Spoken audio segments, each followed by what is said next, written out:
Can you now give me the copy of the... We have provided the warrant of arrest to your lawyers earlier, sir. And we can provide it to you now, sir.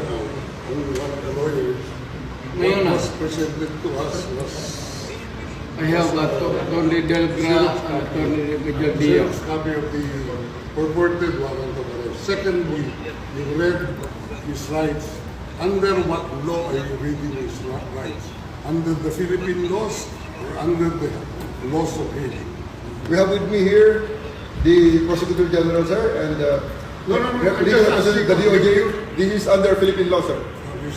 But who are we listening to here? An international agency? Who do we follow? I'm very sorry, sir, but this is not the place for such arguments. Right now, sir, we're just affecting the rest. I just want to educate all Yes, ourselves sir. here. No worries, Because sir. tayo, we're acting like a colony